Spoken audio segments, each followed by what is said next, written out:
lorsqu'elle en parlait avant son décès brutal, en 2013, à 74 ans, Bernadette Lafont avait toujours la même émotion. Décédée en 1988, sa fille Pauline était véritablement le grand drame de sa vie.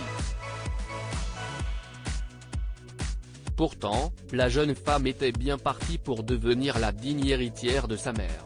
Sublime avec ses cheveux blonds et ses yeux bleus, la cadette de la famille avait déjà commencé une belle carrière avec une quinzaine de films à son actif. Mais, alors qu'elle commence à fatiguer d'être la nouvelle idole du cinéma français, et des tourbillons de la vie parisienne dans lesquels elle vit depuis le début de sa carrière, dans lequel elle avait notamment rencontré son ami Pascal Augier, elle aussi brutalement décédée, la jeune femme se replie le temps d'un été dans les montagnes de son enfance et part en randonnée, seule, pour se ressourcer. De cette balade, elle ne reviendra jamais. Si l'on sait aujourd'hui que Pauline Lafont est décédée ce jour-là, chutant dans un ravin en raison d'un glissement de terrain, sa famille ne la retrouve pas tout de suite et les plus folles théories s'enflammant dans les médias et chez tous les Français, passionnés par cette disparition inexpliquée. Qui finira par l'être environ 3 mois plus tard, lorsque le corps de la jeune femme est retrouvé.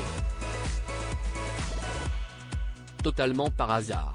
En effet, si est un berger qui finit par tomber sur les restes de la jeune femme, alors qu'il vient couper du bois dans une zone assez hostile et surtout, à quelques centaines de mètres seulement du périmètre de recherche établi au moment de sa mort. La jeune femme est rapidement identifiée grâce à ses bijoux, ses vêtements puis à sa dentition et peut enfin être enterrée dignement. Mais aurait-on un jour retrouvé son corps si cet agriculteur de la région n'avait pas décidé ce jour-là de couper du bois? Personne ne le saura jamais.